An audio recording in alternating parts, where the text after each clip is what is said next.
parole. La parole est à Monsieur Thibault Bazin pour le groupe Les Républicains.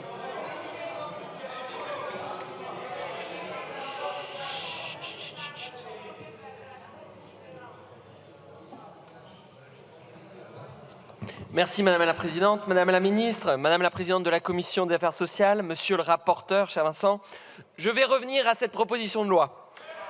Les impayés de pension alimentaire demeurent un phénomène trop récurrent contre lequel nous devons lutter.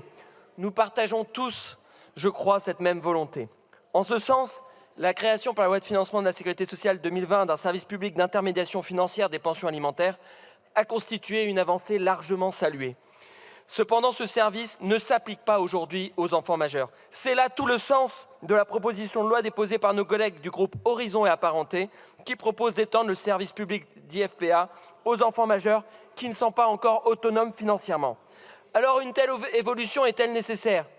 Aujourd'hui, pour répondre aux besoins de l'enfant, une contribution à l'entretien et à l'éducation de l'enfant est prévue en cas de séparation à l'article 373.2.2 du Code civil. Cette contribution prend bien souvent la forme d'une pension versée par le parent n'ayant pas la garde aux parents ayant la garde.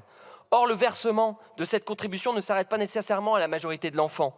En effet, lorsque celui-ci ne peut subvenir seul à ses besoins à ses 18 ans, elle continue d'être versée aux parents qui à la charge de l'enfant majeur ou directement entre les mains de l'enfant. Cette continuation du versement se comprend bien à l'heure où de nombreux jeunes font des études de plusieurs années. Autrement dit, il s'agit d'éviter qu'à 18 ans, la charge des années de formation académique et professionnelle des enfants se retrouve à être supportée exclusivement par l'un des deux parents.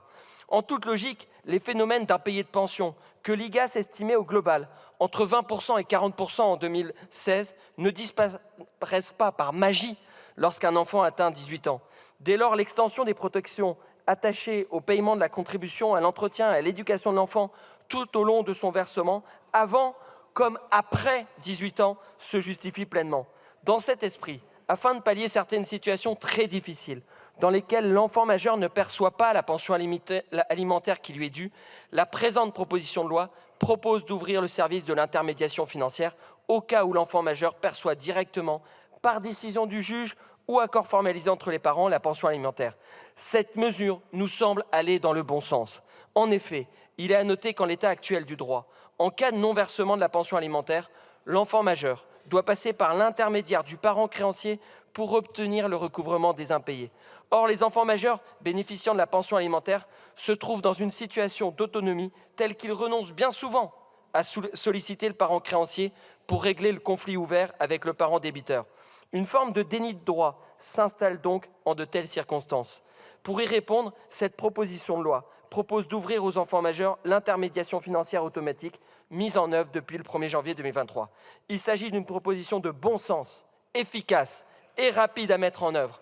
Nous la saluons donc et le groupe Les Républicains lui apportera son plein soutien. Merci Monsieur Bazin.